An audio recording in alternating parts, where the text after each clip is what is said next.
Hello and welcome to the two-man power trip of wrestling. I'm your host, JP John Poz. With me today, a very special guest. He's the author of Dynamite and Davey, the new book about the British Bulldogs. He is Mr. Steven Bell. Steven, welcome to the two-man power trip. How you doing? Great, John. Great to be here. Thank you very much for having me. Yeah, no problem. So what is going on in your world? What have you been up to? I know it's kind of been a little bit of a whirlwind because the success of the book.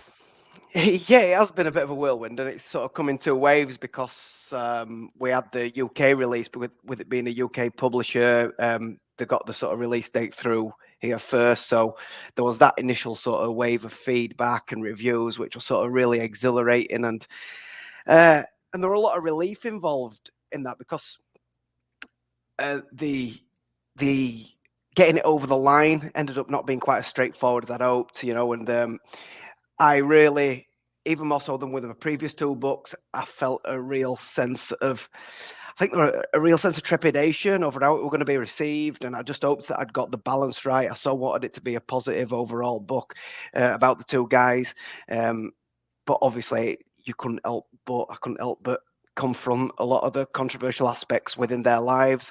So I just really had, I was really cautious of how I tread that balance. I didn't want it to come across as any kind of whitewashing where I ignored things, but I also didn't want to sort of go in too deep or be overly negative when there were no need to be at all. Yeah. And so when that, it took a bit of enjoyment away from the first release, actually, because I was so nervous about that. But then when all the feedback and all the reviews came back so positive, overwhelmingly positive, and yeah, it allowed me to almost enjoy the worldwide release and the US and Canadian release, which came a couple of months later, just sort of 5 or 6 weeks back now, and that's followed a similar thing, more and more reviews coming through, and yeah, it's just been really great. Now I can finally sort of sit back and enjoy it, but I'm actually recording the audio book as we speak, so that should be another sort of wave of that demographic. Certain people only listen to audiobooks; it's such a big market these days. So yeah, I'm hoping that that's going to cause some more potential people to read, stroke, listen to it. Then that's a new thing for me. Neither me or my publisher have ever done that before. We've took the opportunity because off of the back of the success of Dynamite and Davey, both myself and the publisher have took the plunge into that world now, which is something we're excited about. Was the controversy, obviously maybe more towards Dynamite, but was that because his family wasn't involved at first in the book, or was that they were involved and you couldn't avoid that controversy? Um, it, the controversy came more with Davies' side, or it's certainly the Oh, okay. trouble that I had getting it over the line, which it really surprised me and ultimately disappointed me. Tom's side were sensational the whole way through. They Bronwyn, I know, acted as Tom's sort of the keeper, the curator of his legacy, if you like, and she loves to be involved, and she was the person who I reached out to first, and I struggled to sort of break down that barrier of trust. I was anybody from the other side of the world, and it was only when I made contact with other members of the Hart family, and ultimately Ross Hart, who was a very extremely well respected member of that family, he put the word out there to other members of the family. Look, this guy looks good, sounds good. Is sold this project to me. Told them that he were on board, he were helping me out a lot, and advised them to as well. So then Bronwyn instantly came back to me then and said, look, all right, I will be involved. She asked me to send her and her mum copies of my previous two books so they could have a quick look at the quality of the work and things like that, and then ultimately got a big green light from them to say, yes, go for it. And since then, me and Bronwyn have become good friends. I asked her to write the afterword because obviously I was desperate for an happy end to the story, which, there isn't one really, but Bronwyn tells the story of how she was reunited with her dad so brilliantly that I really wanted that to come through the pages in her voice. And she agreed to do that, and that was absolutely fantastic. Ross Hart wrote the foreword after being so heavily involved. But no, Davies' side are sort of, I don't know, I want to use the word protective over his legacy and things. And yeah, I never sort of broke that barrier down really. And ultimately, towards the end, they actually sort of put up some opposition to it actually being out there, which just caused a little bit of a bit of an uncomfortable time for me as we went through the publication process. But we had a bit of back and forth and sort of reached a bit of a compromise. Yeah. Now, were they trying to do something with WWE? Because I know obviously he was in the Hall of Fame. It seemed like that was the stopping point between them wanting to help you and them like, oh, we could do something with WWE. Like, you know what I mean? Absolutely. So the first feedback I got back was that it was what was stopping them was conflicting projects, and I massively understood that. I had a bit of back and forth with Harry, who seemed positive about helping me, but then he re-signed with WWE, and there was this Icons documentary coming out, which I know they were so heavily involved with, and I absolutely respected it was down to conflicting projects, and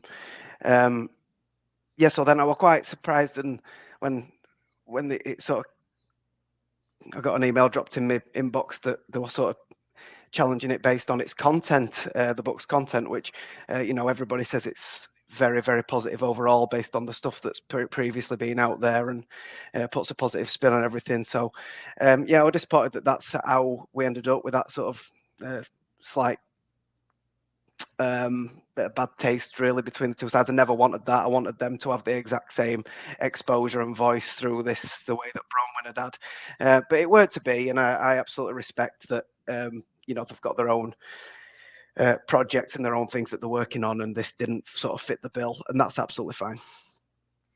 So what made you kind of want to write the book and do the book? Because was it the lack of like Bulldog stuff out there? I mean, like, why'd you want to do it? Their favorite wrestlers, maybe? Yeah. So I was a huge, born in 1985, and in the early 90s here in the UK, WWF was huge. Sky TV did a big deal with Vince, and it was absolutely piped into all our living rooms. You couldn't avoid it. And as sort of 7, 8, 9-year-old lad, we all loved it. Me, my brother, my friends. And Davey was obviously a huge hero of ours. And that, along with being such a huge soccer fan, you sort of gain some geographical knowledge at a young age. I found out, that's the British flag that he's wearing. And you sort of build up this partisan, which is what a lot of wrestling fandom's built on. And so we all loved and cheered for the British Bulldog. In the mid-90s, then, there was obviously a lull with the WWF. WCW didn't get the same exposure in the UK.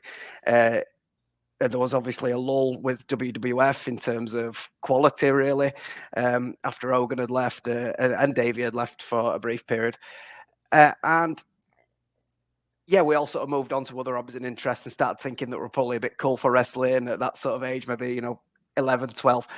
And then as we reached as teenage years, I reached my teenage years, the Attitude Era came in, and what else would a teenage lad want but the Attitude Era? So Davey he was back with the WWF then, in his jeans and hiking boots sort of stage, and it felt like he and The Undertaker really were the only two that had sort of transcended the two eras of fandom.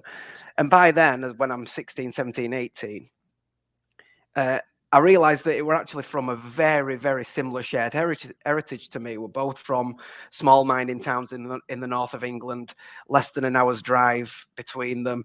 And so that sort of brought it all into context. This guy who was larger than life, almost cartoon style superhero when I was young, suddenly now I'd learned a lot more about him. And then when my fandom got to such a level where me and my brother went back in time and started watching all the pay-per-views back at WrestleMania 1. And so on the second night of that, watching the VHS tapes, WrestleMania 2, there are the British Bulldogs. And that was when I was first introduced to Tom. And my first thought on that was Davey was the star because he was the British Bulldog that I remembered. So they must have just sort of dragged anybody in off street to be his tag team partner, like was what my uneducated mind thought. And I tell this story in the book, and I've spoke about it a lot with other people, and a lot of people thought the exact same until they was educated on who the Dynamite Kid was. And so it was only then when I got again, my fandom just kept getting bigger and bigger, and I started reading books. Mick Foley's book talks a lot about how good Dynamite is. And then I found out that they were first cousins, literally grew up streets away from each other, and I've been to visit their hometown. And so, yeah, I got really fascinated with the story. And this is sort of 20 years ago now.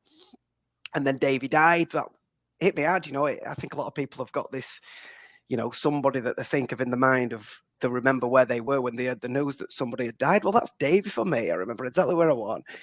Sort of shook me to my core. And then because I was reading so much about the behind the scenes stuff and even going back in time, I started to learn a lot more about the steroid culture, the lifestyle, the painkillers and things like that. And it all just started to piece together in my mind as being, wow, what an amazing but tragic sort of story. And then, as I say, fast forward 20 years, or sort of 15 years, I'd published my first sports book. Second one then came out, which is about a local hero, World War I hero, who was also a massive sporting hero from my hometown. And he ended up being, after a Hall of Fame rugby career, he ended up going into professional wrestling, following his war heroics. And he was Britain's first ever world heavyweight champion in the 1930s. And then, as it turns out, that he was a big part of the reason why the mining towns in the north of England developed from very legitimate styles, catch as catch can style of wrestling, into pro wrestling. And so my research, the latter part of my research into is, the Snake Pit came up in Wigan, Ted Betley's name came up in Wigan, and ultimately the Bulldogs' name came up, where I'd already been so fascinated by their story them years earlier, and it felt like a little bit kind of serendipitous that it had come together like that. And so when the publisher asked me what I wanted to do next, I kind of just thought, yeah, I think I'm sort of ready to take that dive and go for the Bulldog story. Where were you when he died, Davey? I was at a caravan. I was at my mum and dad had a caravan at Bridlington. They've actually just got one again now recently, but they went a few years without one. But they were at a caravan at Bridlington, and I was visiting them for the weekend, or I'd gone with them for the weekend. And yeah, my brother told me, I can't remember exactly how he got the news straight to him there in Bridlington in 2002. But yeah, he told me, and I went, wow, what? Yeah, there you go. Pretty shocking. Yeah, definitely. Gone way too soon. I think he was only 40, right? I mean, 39, yeah. Yeah, way too soon. So obviously, you're a Bulldogs fan. You know what I mean? So you were more of a British Bulldog fan because of the age. You weren't knowing as much about Dynamite, right? Yeah. Well, it was completely before my time, and yeah, I remember reading the few lines in Mick Foley's book where he says, Dynamite Kid, he starts telling a story about it. And I think it's just Mick's second match. He's an enhancement talent for WWF in 1986. Bulldogs were tag team champions, and Dynamite roughs him up, to say the least, breaks his jaw with a stiff clothesline. And he's telling that story in his book, and it just refers to Dynamite Kid, Tom Billington, probably pound for pound the best wrestler in the world at the time. And that's how that took me back. What? Really? Because even though I'd seen them few matches in the WWF pay-per-views, you've got to bear in mind that Tom was suffering badly with his back injuries at that time. He was past his sort of early 80s absolute peak. And yeah, so what I'd seen in tag match, especially sort of the Survivor Series matches where he might get a few minutes or whatever, I hadn't seen anything that sort of had possibly made me think that. I still thought that Davey was the star of that tag team, and Dynamite was sort of a supporting act.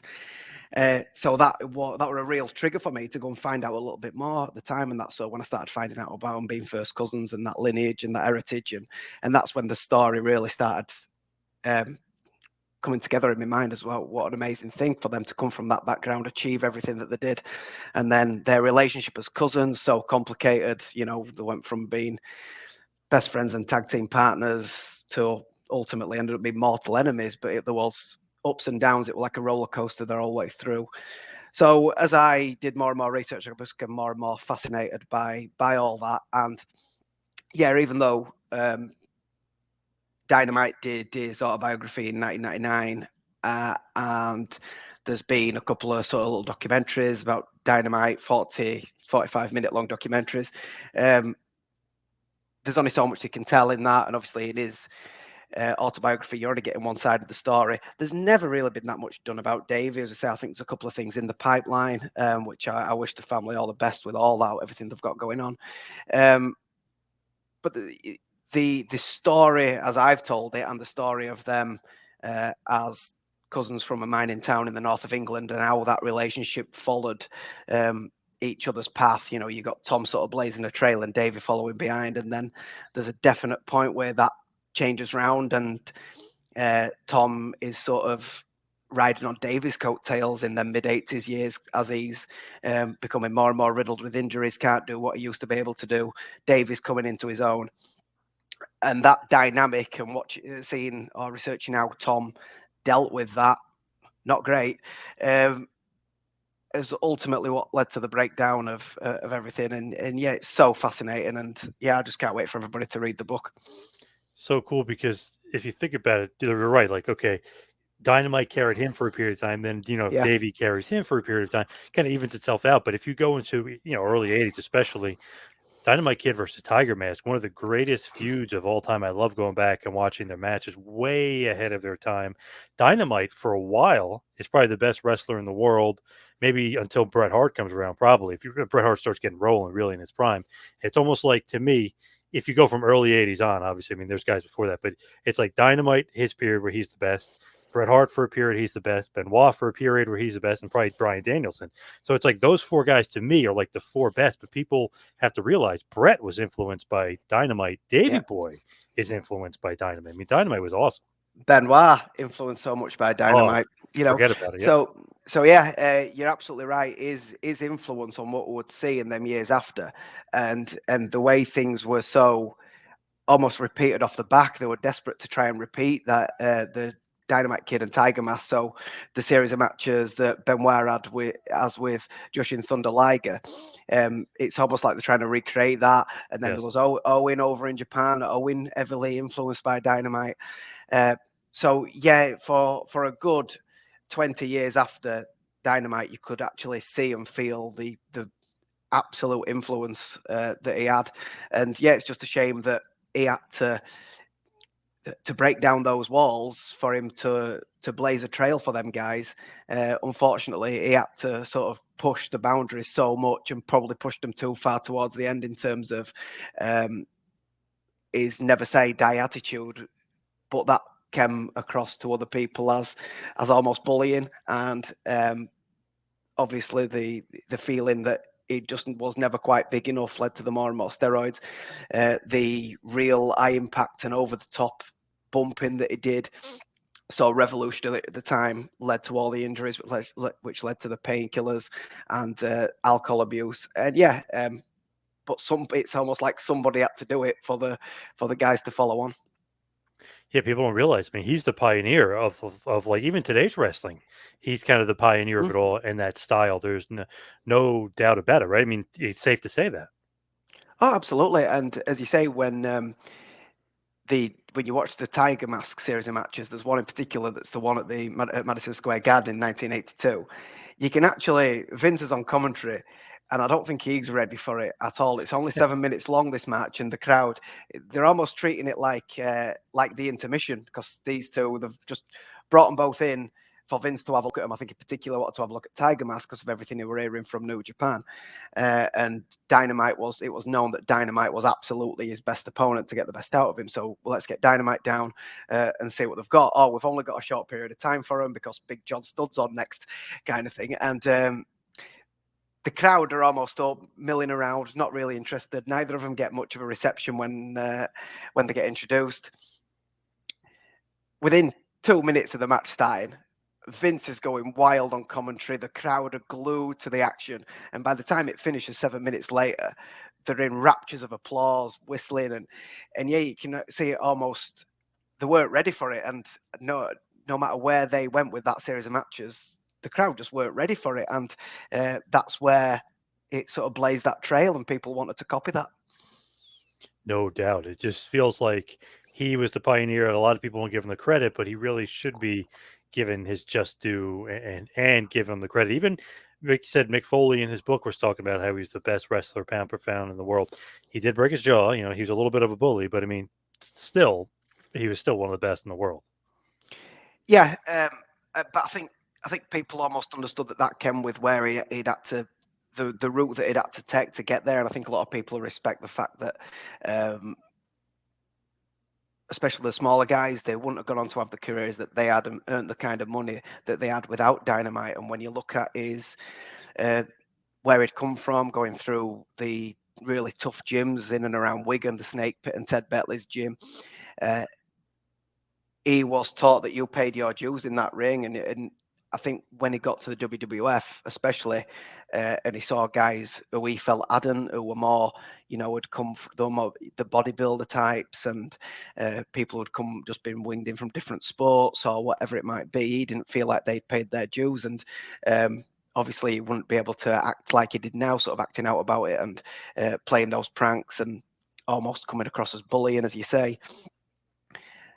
But I think people almost understood that it came with the territory and understood almost why you were like that. And I'd like to think that this book, as well as other things that have been said and done, I know sort of 10 years ago, his name were almost a little bit toxic in terms of that. It's like that side of him came first before anybody talked about the wrestling and what he achieved and what he did for other people's careers.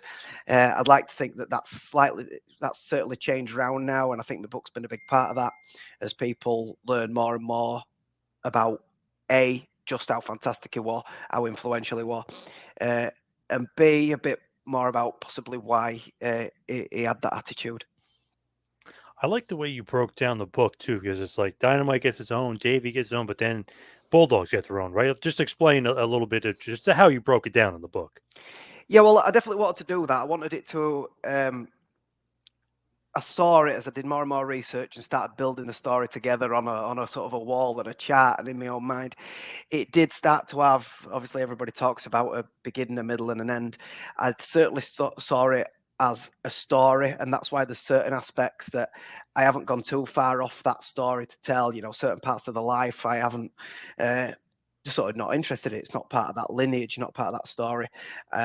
And so I saw it as a beginning, middle, and end, part one, a part two, and a part three.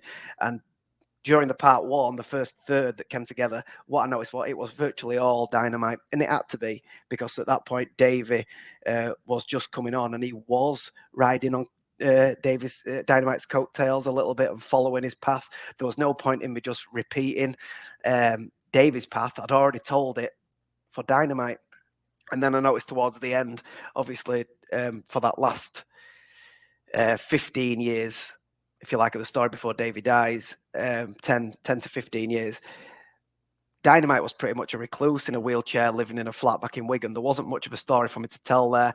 That was almost all Davey. The bit in the middle is the real sensational bit about them just blowing the world apart as a tag team, revolutionizing the tag team division, and how their relationship hit this sort of peak after it had started off rocky. They weren't the best of friends as youngsters. They sort of hit this peak and then it all fell apart again. So as I built the story together, I saw it in three definitive parts that all sort of obviously joined together in one timeline. And I liked the idea of telling it in that way, where Dynamite gets his own section, David gets his own section, but in between is the real story of the Bulldogs together. With that, like the Bulldogs getting together, people don't realize they're not, huge. They're necessarily smaller guys, especially for that era in the WWF, where that's like the land of the giants. But World Tag Team Champions. I mean, they were pretty damn dominant, and there was a awesome tag division at that point too. I mean, it's unbelievable. Yeah, but the awesome tag division really is almost because of them, especially in the WWF. You know, you've got to bear in mind that nothing against the Dream Team, Valentine and Beefcake, nothing against them guys or the teams that had gone before them. But what the WrestleMania 2 handing over the title belts from Valentine and Beefcake over to the Bulldogs. After that, you've got the Bulldogs and the Hearts and Demolition and the Killer Bees and all the others that came along around that same time.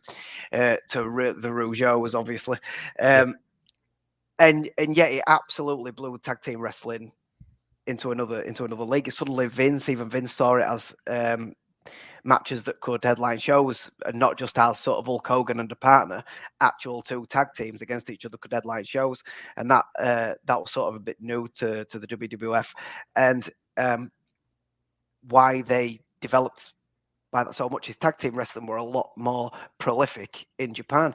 They have whole tours that are based around tag teams in tournaments a couple of times a year, both New Japan and All Japan. And so when the Bulldogs got put together as a team, they were still actually rivals in Stampede, obviously territory system long time before the internet. Territories could get away with that, especially between Japan and Calgary. So they were arch rivals in Calgary, but had started being a tag team in Japan. So that is when they really started the double teaming, the sort of almost telepathic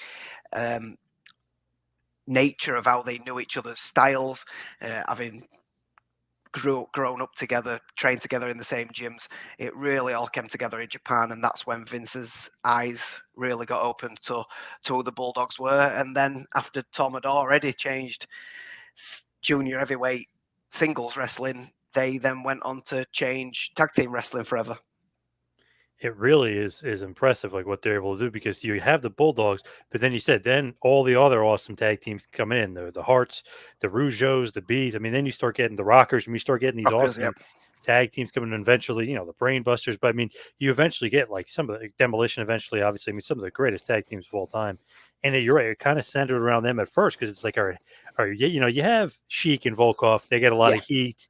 You have the US Express, they're a good team, but they're kind of both young there. Maybe Barry Windham making a star by himself down in NWA. Maybe that's the better fit for him. But it's like when the Bulldogs come in, it's like, wow, we can make this division, like you said, sell out shows or an awesome part of the card or something that people will gravitate to outside of Hogan.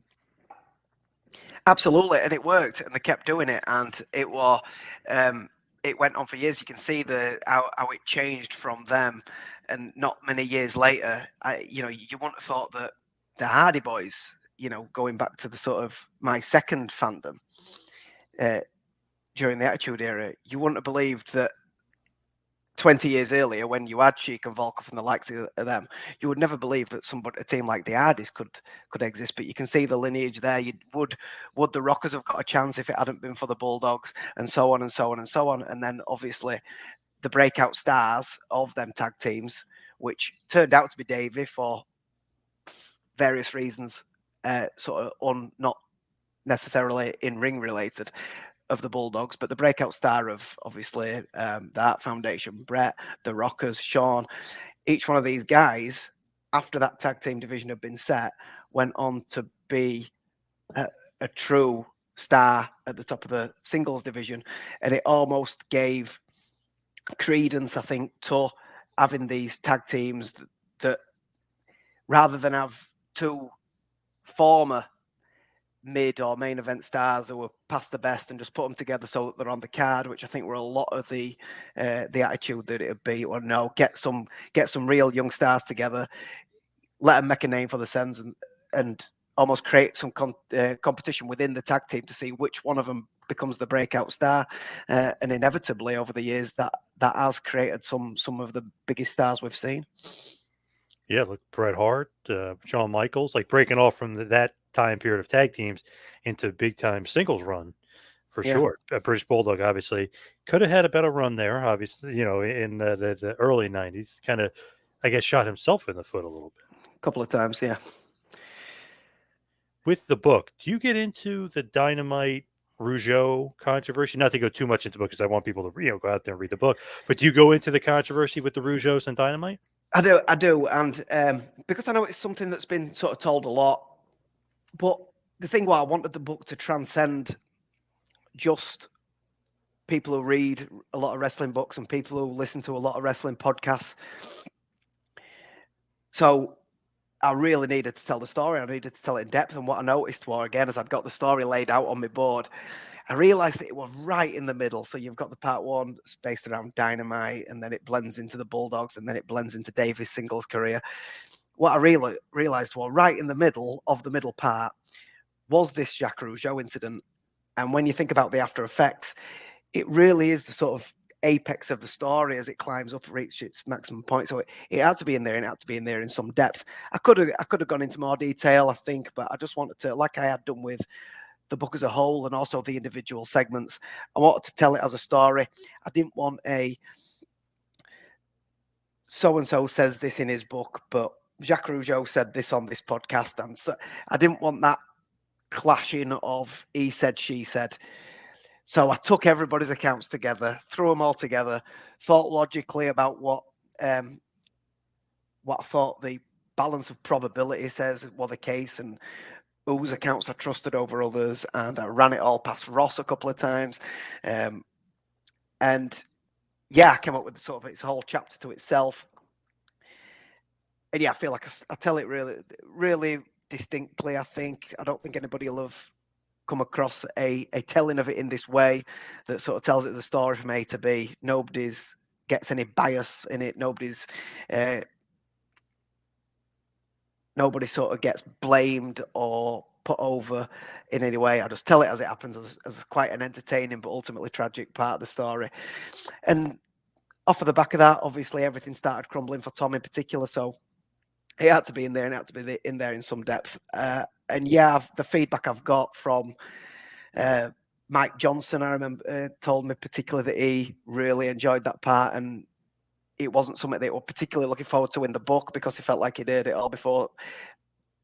But he enjoyed the way that I told it. And Pat LaPrade has also said that it's very accurate to what he understands happened, despite the fact that I've had to sort of almost cram these accounts into one linear story. So yeah, there you go. It's in there, and I think you'll enjoy it. The thing is, they had it on Dynamite. I mean, Dark Side of the Ring too. Jacques Rougeau talking about it. I don't know if he's necessarily kidding, because he acted like he was kidding as far as saying he's going to get the mafia to kill him and knock him off. On the documentary, sounds like he's kidding, but in other interviews, he wasn't kidding. You know what I mean? Like, I feel like there was a little bit of a balancing act you might have had to kind of go through with that. Well, I'd seen a quite lengthy shoot interview, as I suppose it'd be called, with Jacques, where he told virtually that exact same version of events that he told on Dark Side of the Ring. Obviously, they'd clipped it down quite a lot on Dark Side of the Yeah. Ring for small sound bites to fit into the time allocation.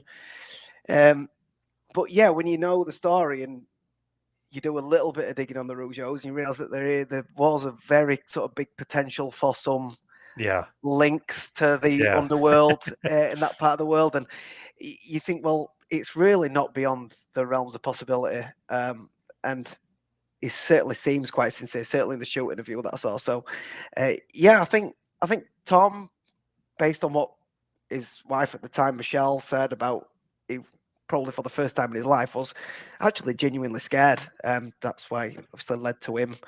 Her account is that he got her a gun to keep sort of by the bed and things like that. So you can really see why physically it was already falling apart, and that smashed up mouth didn't help.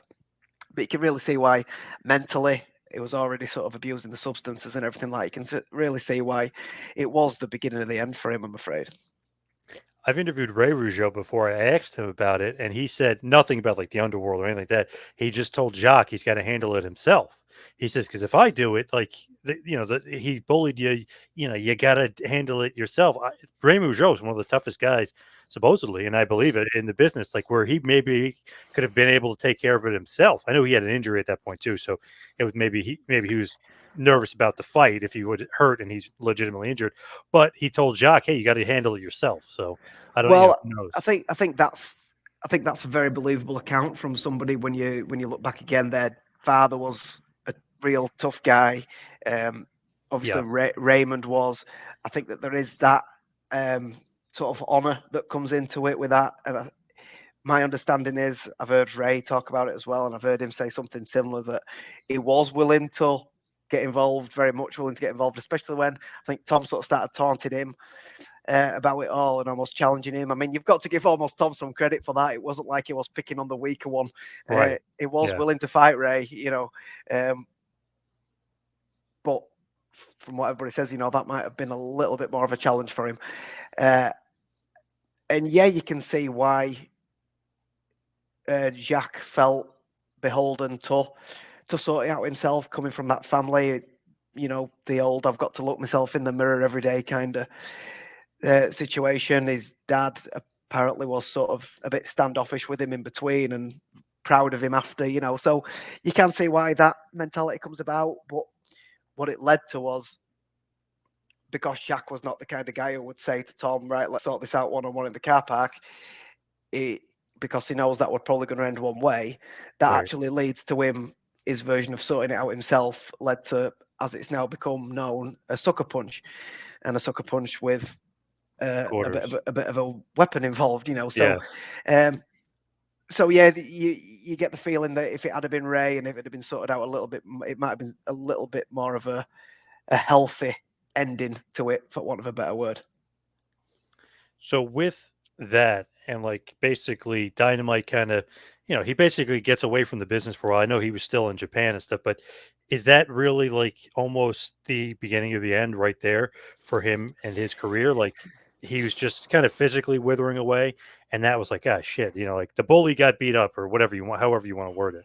Yeah, well, it had come sort of only a year after the back injury. It was never the same after his back injury in the ring. That's when Davey really took the ball and ran with it, and he was so clearly doing the heavy lifting, literally, for the tag team, and he was the breakout star then. That never sat well with Tom. Then this incident happened. It led to him no longer feeling that he'd got the stature with his own tag team. He no longer got the stature within the locker room that he felt he had. He never really liked the WWF anyway. He didn't like being a babyface. So he was just miserable there. And that led to him taking a sort of tiny little excuse about some flight tickets that didn't get booked on his behalf. He took sort of a small issue and chose to walk out. Davey went with him out of loyalty.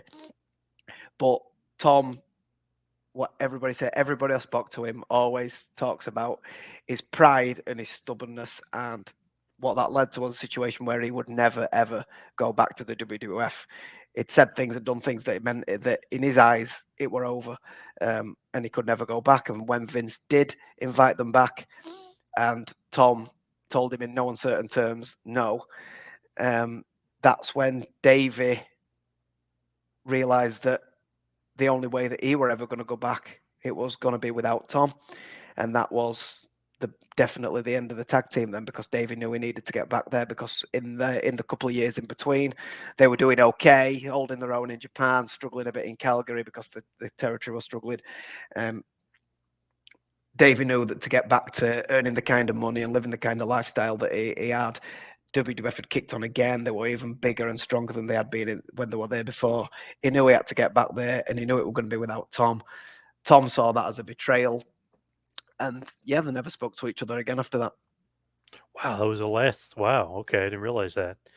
Mm. So when Bulldog goes back, that's basically like Oh, you're done with. Yeah, completely, completely yeah. done. And he, there's a couple of sort of exclusives in the book that I think people who know or sort of think that they know the story and sort of know the key parts of it will really enjoy a couple of parts of the book that I've been able to find out more about a couple of issues. Just one, for example, is the trademarking issue, where that was seen as even beyond Davey leaving Tom and going back to WWF. That was a huge betrayal in Tom's eyes, and probably might not have ever spoke to Davey again. However, the trademark, what Tom always said was that the ultimate final betrayal was when was because Davey had trademarked the name the British Bulldog and effectively embargoed Tom from wrestling under that name. At the meantime, the only way that Tom could generate himself some revenue, particularly in the UK, was they'd almost turned into WWF tribute shows.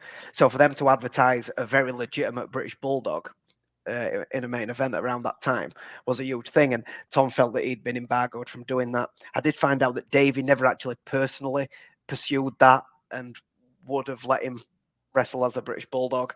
Whether or not somebody else did, or some trademarking company got involved, I don't know. But what I did find out was that Tom had actually had the opportunity to, Davey had given Tom the opportunity to trademark it with him as a tag team.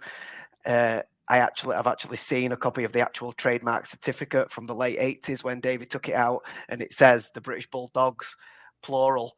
But because Tom classed himself, it was quite an expensive act to take out one of these trademarks that the wrestlers started doing at the time to sort of protect their own gimmick and their own identity. Tom didn't feel that he was a British Bulldog first. He felt that he was the Dynamite Kid first, and his career was so on a high at that time and he thought he'd have to work forever in Japan as this idolized Dynamite Kid. He didn't feel he needed to spend that money to officially be a British Bulldog. That was sort of a secondary thing to him at that time. So Davey took out the trademark anyway and paid the full amount himself, and that is what led to that sort of confusion a year later when Tom was effectively told that he could not wrestle under that name. So yeah, but that was Tom. Just weeks after that, Davey were wrestling a show in the north of England, in fact in Wigan, close by where they were from, and Tom went storming off to look for him, intent on taking out his retribution for this act of betrayal that he saw.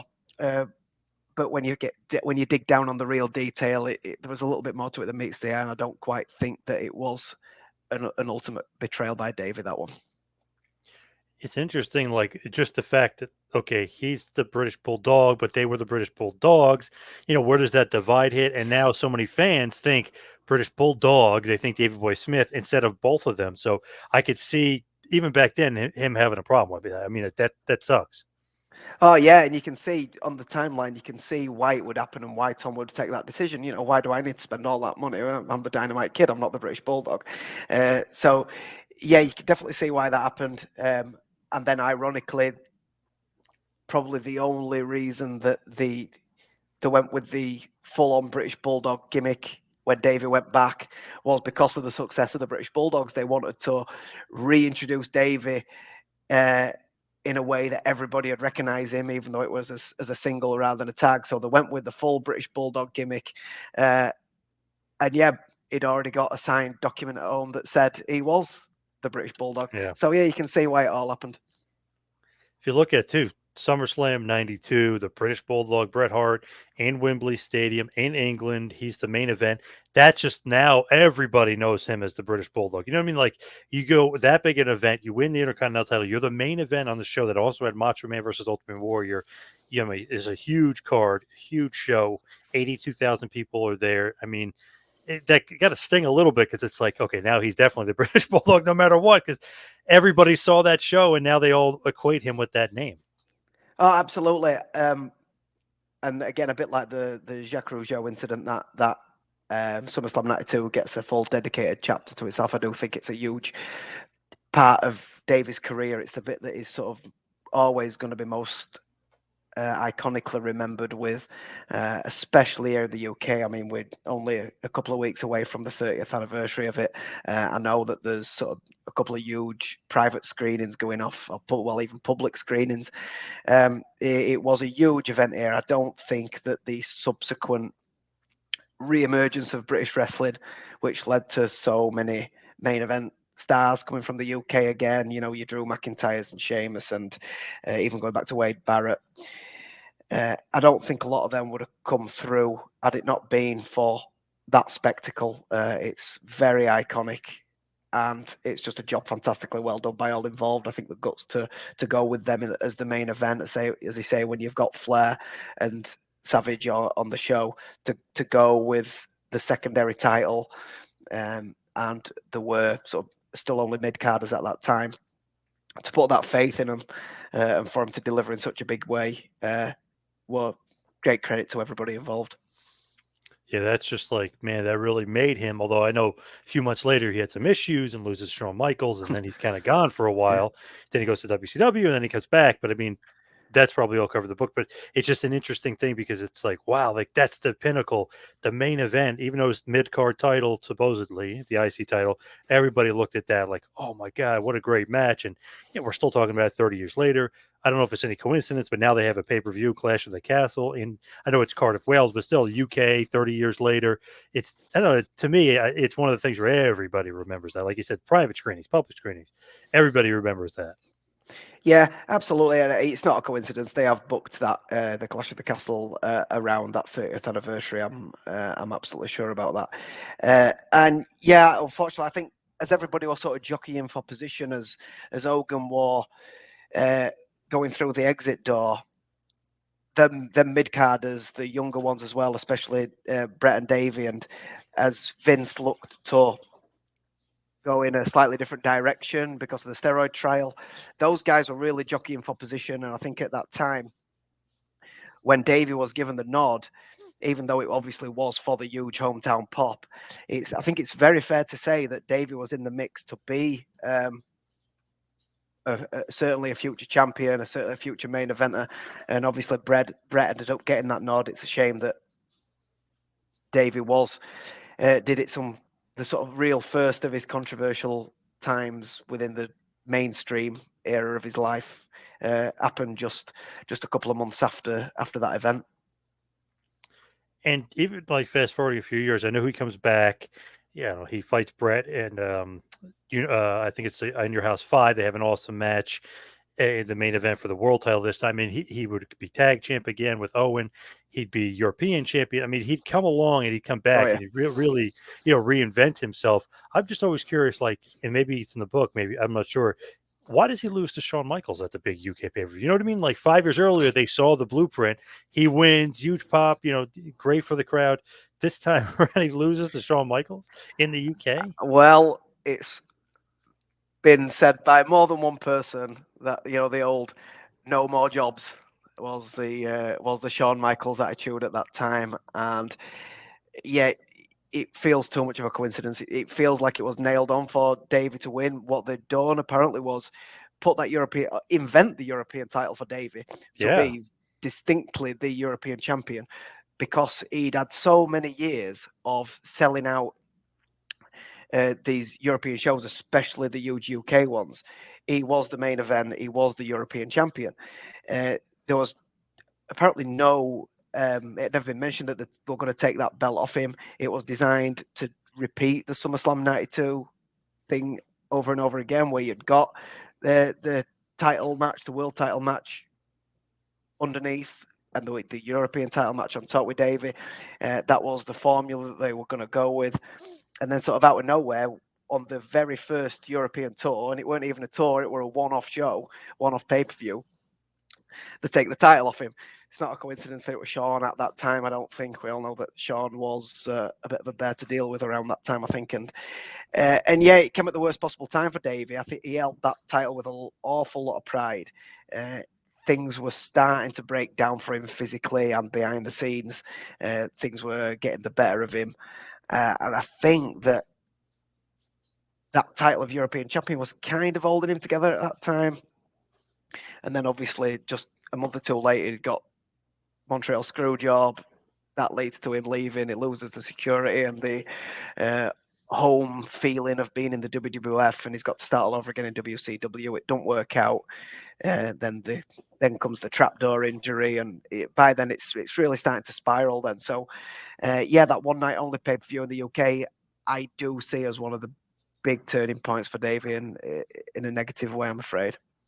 Yeah, it's crazy or funny to think like, okay, Dynamite, we saw the incident in downhill. Davey Yeah. feels like the same thing. We saw it and, come downhill. It just really stunk because when he does come back to WWF, I know he goes to WCW, the trapdoor incident, and gets injured and he comes back. It wasn't like he was getting this big push. I mean, he had some good matches with like The Rock and being in world title matches, but it wasn't like the old British Bulldog where he was definitely a focus. No, it came back. I think there was an element of a goodwill gesture from Vince, maybe, but you could also argue that it was the cynical side would argue that it was scoring points after Owen's tragic death. trying to curry favor and make it appear that, oh look, the family are perfectly fine with us, because they are the rejoining. So yeah, it's difficult to know exactly what instigated that, but Davey needed the work at the time. You can sort of put no blame at his door for taking that contract. He went straight in at the top of the card for a brief period of time, as you say. Got to have matches with The Rock. And pay-per-view the 6-way match main event. But yeah, it never felt like the British Bulldog of the past. It felt like he was at that point living on his name, I think, and it was always going to be a short stint. But the way I tell it in the book, and what research all says, the fact that it was there is so much huge credit to him. After he'd had the trapdoor incident, and then there'd been complications with staph infections, as on top of his addictions, into rehab. It were written in the Observer and everywhere else at the time. It were written that he might die. It were written that there were a good chance he were going to be in a wheelchair, which would have been so scarily exactly the same as Dynamite at that age and that stage of his career. But there was no mind about the fact that his career was over. It was written that his career was absolutely over. So for him to come back from that, to have another, albeit brief, run at the top, I think is huge credit to him, really.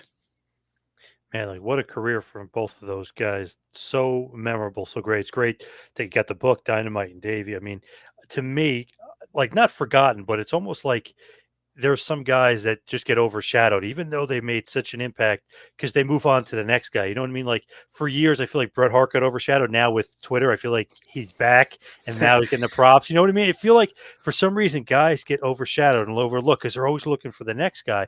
But let's go back, and let's honor the guys that made the guys of the future. Yeah, and I think that in terms of the British guy, and I don't think Davey ever will be topped as that British guy, and I don't think the British Bulldogs will ever be topped as that tag team, or certainly, sort of overshadowed. Them two runs, Dynamite as a singles worldwide, particularly in that Calgary, the Bulldogs in the WWF to break open that tag team division, Davey with that reinvigoration of the British wrestling scene as the iconic British Bulldog. I think that's 3 separate lineages that'll stand the test of time. It never feels like your likes of when another British wrestler comes along. They don't seem to play on the Britishness like they did, because it almost feels like that's been done.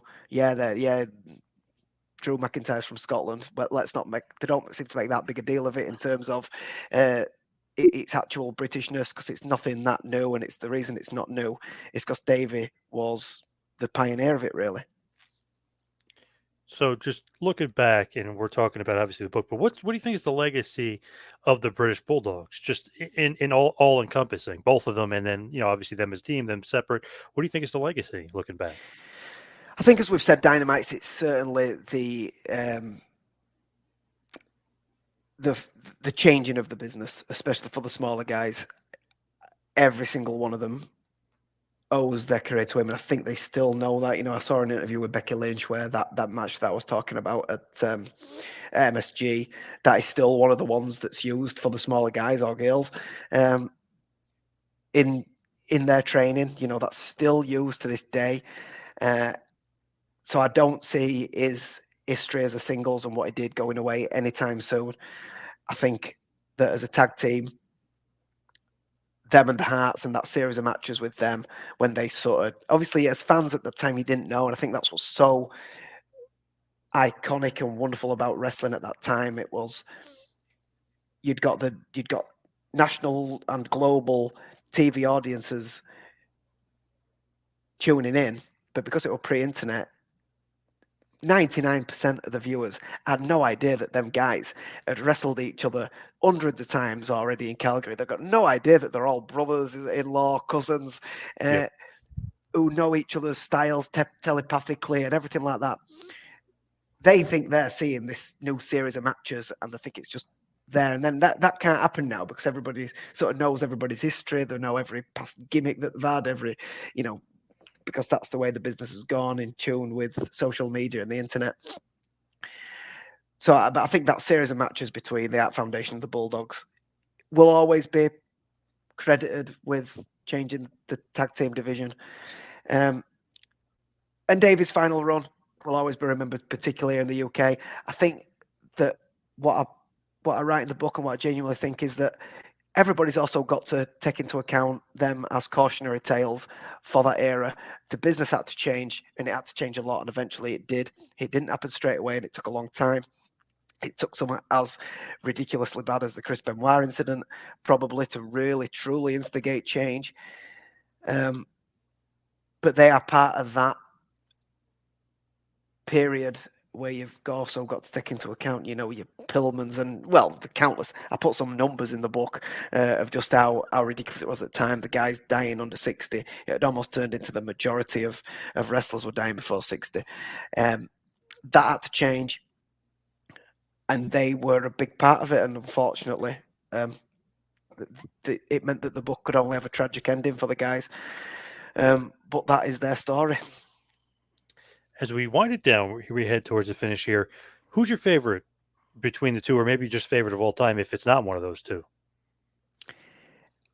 I've kind of always got to go with David just because of that childhood era worship of him.